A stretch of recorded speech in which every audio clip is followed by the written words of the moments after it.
Como tratar o trigo do jeito certo? Trigo de alta produtividade e com qualidade não acontece por acaso, mas essa lavoura aqui estava com um manejo básico e olha o resultado que alcançou. Isso foi uma lavoura de baixo custo que a gente conseguiu oferir um resultado de mais de 80 sacos por hectare de média com pH de 82, ou seja, alta qualidade, um alto resultado e o principal na cultura do trigo, com segurança, que é uma cultura de alto risco. Qual a diferença? Um protocolo estratégico completo que muitos não seguem, entendendo os pontos-chave, e a fenologia aqui no trigo é muito mais relevante até mesmo do que os dias de intervalo entre as aplicações. Atendendo a cada fase relevante, a gente consegue ter um orçamento bem mais otimizado, potencializando muito o resultado de eficiência de controle das doenças da cultura do trigo. Produtor de trigo, se você quer maximizar o teu retorno econômico, você não pode pular o que eu vou te mostrar agora. Uma das doenças críticas do trigo atualmente tem sido o oídio. O oídio, mais importante do que o produto que você deve usar, que a maioria do mercado não tem eficiência de controle, tem muita relação também com o time de aplicação. A hora correta pode te trazer uma dose muito baixa e você ter um manejo excelente com baixíssimo custo, entendendo exatamente o que misturar. E nos próximos minutos vou te mostrar um manejo integrado baseado em resultados práticos que podem fazer toda a diferença na tua lucratividade da tua lavoura de trigo, em cada uma das etapas para cada um dos problemas que você está enfrentando, pois cada etapa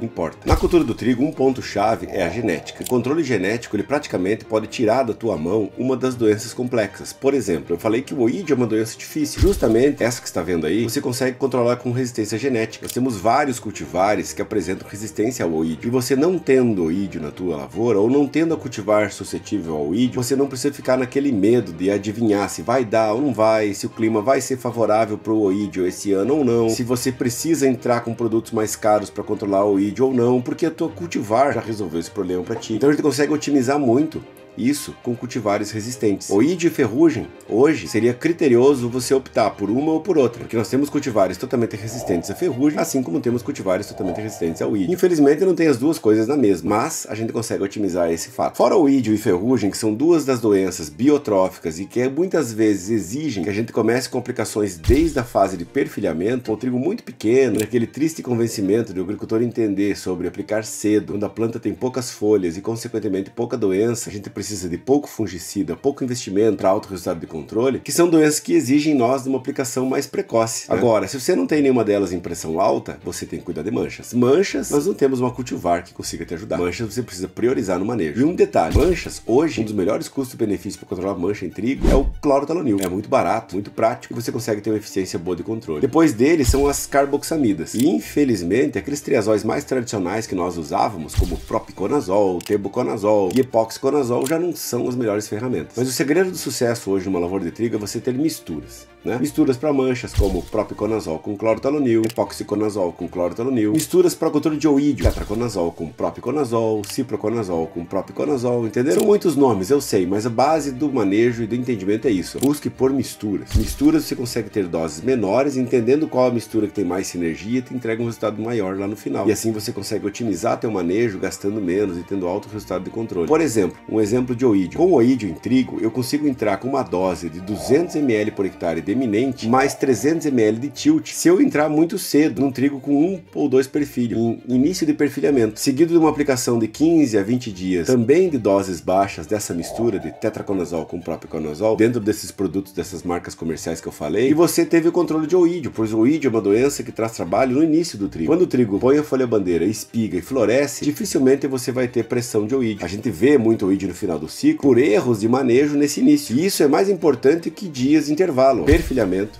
elongamento, espigamento e florescimento. Então, independentemente de quantos dias demore o teu trigo, que isso tem a ver com a temperatura, ele vai mais rápido quando é mais quente, mais lento quando é mais frio, é importante e preponderante você fazer as aplicações nesses times corretos. Fora isso, a folha que você cuida da mancha, do oídio, da ferrugem, que é o que a gente está falando, não esqueça do manejo de espiga. No mundo dos cultivares de trigo, ainda a melhor espiga de trigo com resistência giberela, aguenta a chuva na colheita, é o Tebil Trunfo. Esta cultivar é sensacional para esse quesito. Mas nós temos outras cultivares que são boas de folha e normalmente existe essa regra: sadio na folha, pouca doença foliar, mais pressão de doença de espiga, menos doença de pressão de doença na espiga, mais oídio e outras doenças foliares. Mas vale você mesclar e organizar os diferentes pedaços de uma lavoura de 100 hectares, planta uns 60% de trunfo, pois doenças de espiga são mais arriscadas, e uns 40% variando em outras duas cultivares com melhor sanidade foliar e maior potencial produtivo. Mas em resumo, no trigo em geral, a gente obedece a 4 momentos, né? Perfilhamento e elongamento. Perfilhamento hoje prioritariamente o ídio. Elongamento é a nossa primeira aplicação importante para manchas. A folha-bandeira, que é o espigamento ou o final do emborrachamento, é aquela aplicação que você protege a principal folha para o enchimento de grão do trigo, que é a folha-bandeira. Ali você vai priorizar todas as doenças possíveis: oídio,